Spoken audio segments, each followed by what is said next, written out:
Okay, so out of curiosity, Yes. what is the first anime that you ever saw? Dragon Ball Z. I was kidding, because today we're going to talk about D&D. Okay. You just got smashed. Chaz smashed? You got Chaz smashed. Shut up, shut up, shut up, shut up. I'm embarrassed. Oh my god, it was the funniest article I've ever read in my entire life. I watched a couple of compilation videos on YouTube. I've got it all figured out. You're listening to the No Big Banana Podcast. Welcome back to the No Big Banana Podcast. My name is Charles. My name is Chaz Smash. And Justin. Cody isn't with us tonight, so we're going to talk about... I figured we could talk about anime and or D&D. There are some things that I want to talk about with D&D. Sure. I don't know if you watched the show at all, but it occurs to me that I can say this because it's already happened in the show. Oh, word. In the stream, rather. Do you watch that at all? I pop in occasionally to try to get like a money stream going. Like I'll donate like $5 to get it going. Yeah, because you guys that's a deserve real it. friend, anybody who's listening. Well, you guys deserve it. You guys put in a lot of effort. Well, thank you. I want to be a part of it. I know. I want to get you. Oh, you know what? I should get you in on the next one shot. I'm about I'll it. get you in. I got characters. Yeah, I would love to play as Hank Tank. We're thinking about what to do next. I'm really given. I think it would be cool as hell to do a 3-5 like battle arena one shot. Oh, that'd be dope. That would be super cool. I've played those before. One time I was a Minotaur, and a friend of mine RP'd. We did an arena. This one time I was a Minotaur at band camp.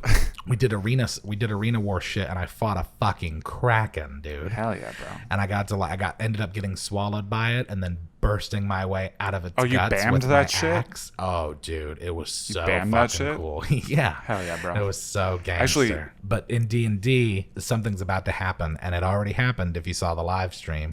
Word. And if you didn't see the live stream and you are not a member and you have to wait until Monday to see it, then earmuffs. Spoiler alert. But Tantor, I'm not going to say what happens either. Did he die?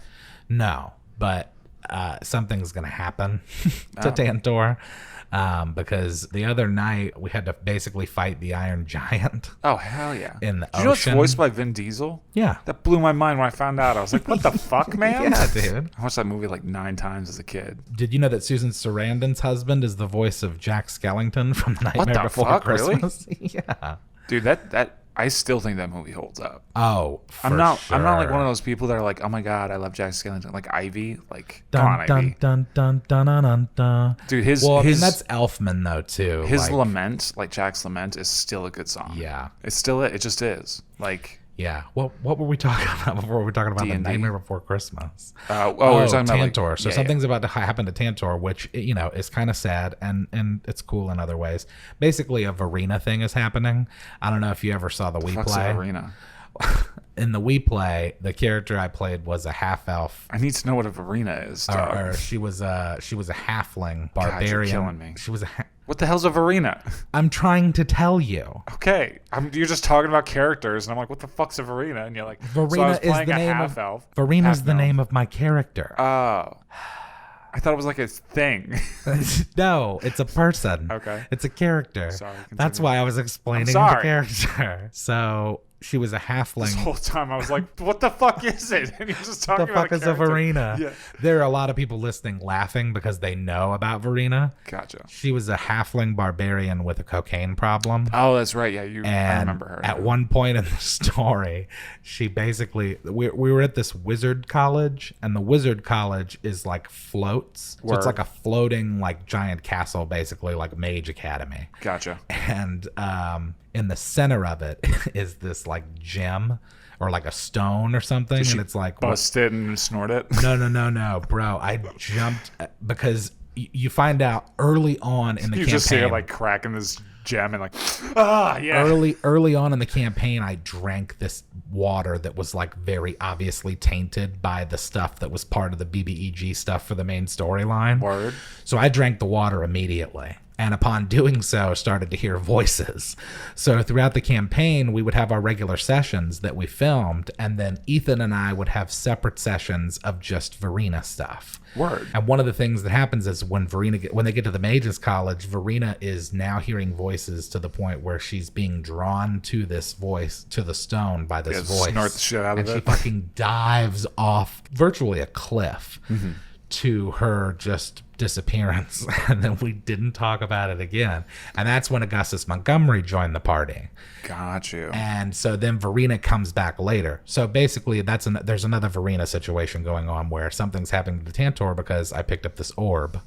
And I'm going to be introducing, and I already did so last night on the stream, Studebaker Peppercorn. Oh, fuck which yeah. I'm so excited about. Studebaker Peppercorn? He's basically just like Joe Biden. Oh my God, without all of the course. like creepy stuff. He's just a gaffe machine? He's super forgetful, and like he'll just start walking off. Like, hell yeah. I made it his bit because like when we were doing it on Roll20, because I played Studebaker in a one shot. In the one shot we did with Brandon Cutler.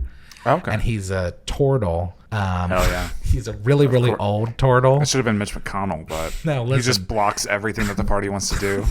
Listen, he's a really old turtle, warlock bard, and he Okay. plays the banjo. And he comes from a line of cobblers. He's one of 11 siblings, and all of their names are funky too. Like, course. I think one of them is like Thunderbird. Thunder and Cougar Falconbird. The girls are named after. Oh shit! You know what? I have it on the computer. The girls are named after flowers, I think, and the boys are named after cars. Nice. But he was a cobbler, and then he grew up and then found this warlock, and he's literally on an island in the ocean that they will ultimately wash up on. And it's basically like the whole bit comes back to me wanting to do like something with the commie house.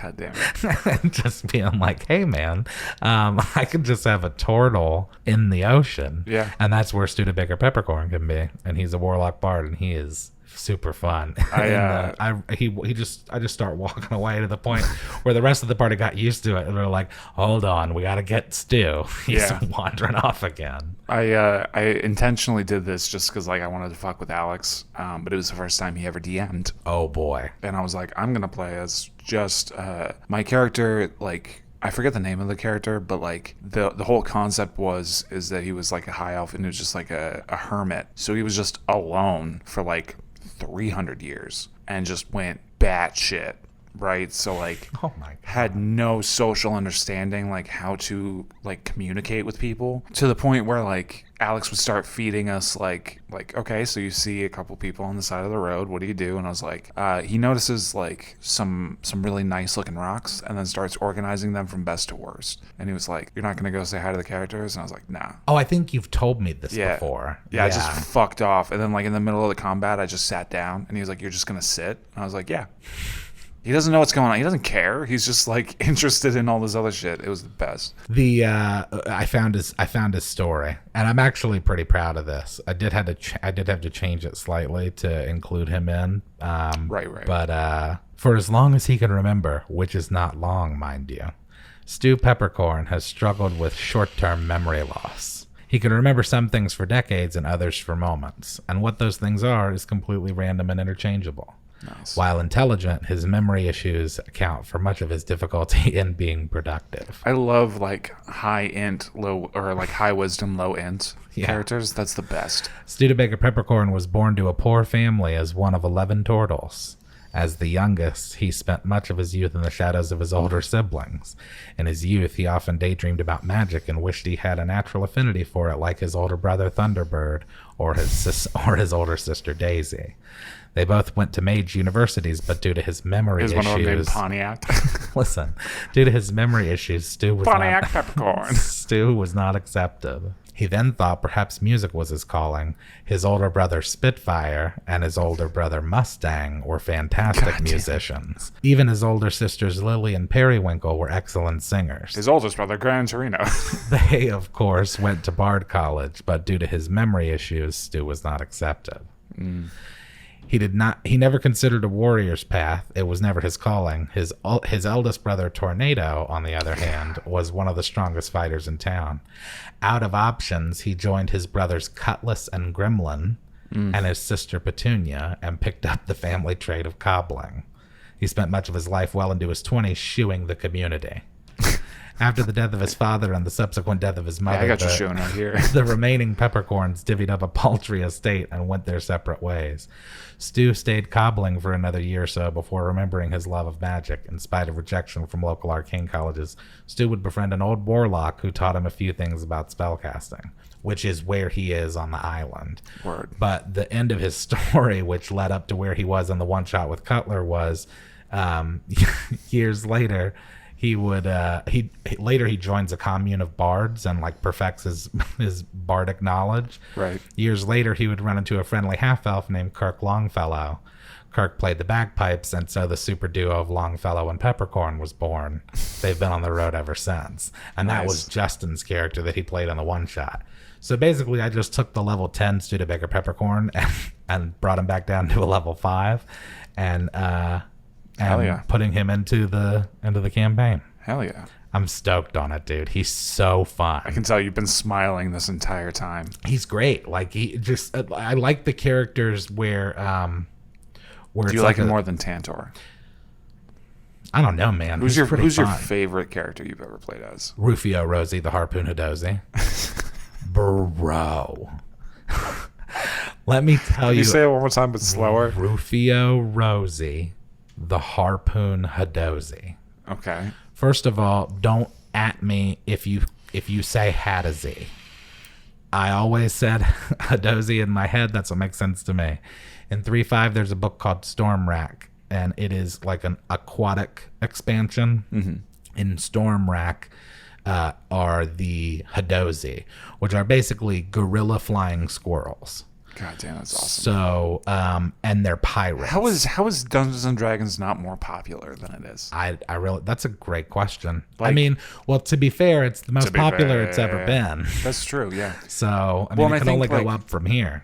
I feel like, it's the same with like anything really. Like, it's gotten to a point now where people are starting to recognize that it's not just like some nerd shit. I mean, it is obviously like absolutely nerd shit, but like especially like in today's society, like everybody needs an escape, man. Yeah. And like I feel as though like it also doesn't hurt that like tabletop games are getting more popular again, like with the advent of like Cards Against Humanity and like Well, Will Wheaton was a big factor in that. I mean, and I'm always like, I don't know, that's like an I fucking hate that guy. anti-popular thing. I only hate Will Wheaton because of Wesley, who is the worst character. Like, yeah, Crusher is bleh. He's especially because like Dr. Crusher is like one of the best. Like, she's just like a badass, like just cougar status. Yeah, and then like fucking okay. What? There's a moment with Wesley where like he gets like. Somebody like throws a pie in his face or something, and he's just got his face covered in cream, and he just looks so happy about it. It's like, this is not the first time you've had your face covered in cream. Oh my god. Okay. He also like they gave him like a rainbow trousers, and it's like, fuck you, dude. Like, you have no business on this like Starfleet. You have no business on the Enterprise. No business on the Enterprise. Data is the best character. Hands down. Yeah. Geordi's close though. I like Geordi. Geordi's great. I also love that like Geordi's continually just never getting the girl. Also, Worf is a gangster. Worf is badass. So although like they kind of make him less badass like once he has his kid and shit. Yeah. Like, there's like that whole moment where he's got that girl, like they go into the holodeck or whatever, and like he's with that girl that he has a kid with, and he's like, "Dude, that night mean nothing to you," and it's like, dude, you're Worf, man. Like nobody's here for your love story, Worf. We're here because you're a badass. Yeah, like, that's nobody loves man. Worf for the love. No, that's not what we want right now. Well, also, like, I'm sorry, like, I have to talk about Star Trek for a second now because now I'm on a Star Trek bench. Yeah, dude. Yeah, fuck yeah. At me. Next Generation is the only series that matters. It's the only Star Trek. It's the only one that matters. Like, and also the first season is just trash because like it's still in the moment where like, because obviously the first iteration of Star Trek was like very much like a stage play, just like recorded. Yeah. So like they had very like heavy stage makeup. So like the first season of the Next Generation is still very like stage makeup-y. Well, and just uncomfortable. Also, like, to be fair, all shows in the 50s and 60s were just fucking stage shows recorded. Right. But like the thing about like the Next Generation was like, once they got to like the second season, I don't know, because like the second season, like I think the second season is when Dr. Crusher leaves and they're replaced with that old girl. like the old Doctor, and she like fits the bill well for like somebody that kind of was like a foil to Picard for a while. Yeah. Like, to help him grow as a character, but like, dude, Picard goes through so much goddamn bullshit in his life. Like, it's ridiculous. Like when he gets that flute. Well, that's why he's the best. meme for face palming. Like, He is the true. He is the clearly the superior commanding officer between him and anyone. Yeah, doesn't matter. Like, for sure, Picard's the best one. So yeah, like, Picard's great. there, like even like the moment when like he lives another life, like an entire life in like a day, when like there's like, oh yeah, and then he learns, and he's just, all he has to show for it is he can play the fucking flute. Like he has like a penny whistle that he can play afterwards. Oh my god! But it's like, dude, even like getting absorbed by like the Borg and shit, like. Yeah. Dude, he went through some bullshit and he just stayed killing it. Yeah. The entire time. Like, what a badass. So Rufio Rosey, the Harpoon Hadozee, Sure. was a Hadozee fighter. And in keep thinking 3.5 fighters. Oh, this will be an interesting thing for you to hear. Sure. As a 5e player. So only because feats, that's the only one I've gotten to play. Feats used to be really important. You used to... all classes would like get feats every couple of levels, similar to you getting ability scores. You would get ability score boosts too, but you would also get feats. The only feat in 5e that matters is, I think it's like the one that gives you like luck, like it gives you an extra like reroll. Yeah, that's the only one that feats are matters. dog shit. In 3.5 there are like 1,200 feats from all of the books, and some of them are fucking insane. Broken. And so the great thing about fighters, it's like early Magic the Gathering, where it's like you could just do broken shit, like you just stack. Yeah, pretty early. Hell yeah. And the great thing about fighters as a class in 3.5 is that they got what were called fighter bonus feats. And so like a certain subsect of like whatever the regular feat list was were designated as fighter bonus feats, and they were shit like cleave, which was like if you fell an enemy, then if you reduce an enemy to 0 hit points, and then there's another enemy within your reach, you can get another attack. Oh, fuck yeah. And then superior, I think it's supreme cleave that allows you to do that indefinitely. Fuck yeah. So like, you can we just had like heard, bam, bam, bam, bam, we bam, read bam, this bam, story bam, bam. online about this guy who fought an army of skeletons and killed, I think, like 417 in a row. Jesus. Using supreme cleave, because that's the rule. If you kill what you hit, you get another attack. And so you're if just you can knock out through. the... Oh no. So what it is original cleave is if I kill you, I get another attack. Right. And then there's great cleave, which is if I kill you, I get another attack. Like with and advantage. can take a step. And take a 5-foot step. The best one gets you to a place where you can do that and then take a 5-foot step. So you can basically just jump from enemy to enemy. Uh-huh. Fuck yeah, dude. So that's the kind of shit you can do as a fighter in 3.5. So Rufio was a fighter, and the great thing about fighters is that they get a bonus feat every other level. Word. So while most classes in 3.5 get a feat every 4 or 5 levels or something, fighters get one every other level. So if you're a level 5 fighter, you also, everybody gets a creation feat. So if you're a level 5 fighter in 3.5, you get creation feat. I think there are some races that might give you a bonus feat, but you get a creation feat, and then you get 2nd level feat and then 4th level feat. Damn. I think there's even another one. You might even get a 1st level feat as a fighter too, but you get a lot of feats. And so there's a lot of cool shit that you could take. And I had it set up to where in 3.5 Storm Rack, they introduced harpoons as a weapon, which operate similar to a javelin, except that they do a D12. Damn. And so Rufio specialized in harpoon throwing. Of course he did. And because of their flying squirrels, a lot of them are pirates, because they're really good ship hands, because they can climb really well, and because they can just kind of like glide across. Yeah, makes sense. Whatever the masts and stuff. Dude, I had a harpoon tied to myself, and then I also just had like a free harpoon. Oh yeah. And dude, he fucked shit up. Like level 10, I was doing anime type shit. I was like pinning people to walls and like swinging from their bodies and Hell shit. yeah. Like he got insane. Is there any way to like, and obviously like the first thing I think of when I think of like a throwing weapon, because I just, I watch a lot of Critical Role. Grog was given like an opportunity where like he had a weapon with like a chain of returning on it, so he could throw his weapon and then he would roll another die to like pull it back to him, so you could get it back to do another attack as a barbarian. Was there something like that, like where you had the harpoon where you could like throw it and then pull it back to you and then take a step? Well, you could throw just enchant it. Oh, okay. In 3.5, do they have enchantments in 5e? Yes, most likely. Oh, okay. Well, most likely. It's probably, I'm sure not. It's probably like a higher level I know thing. I give 5e a lot of shit, but also like fun. it's fucking been out for 6 years. There should be more material.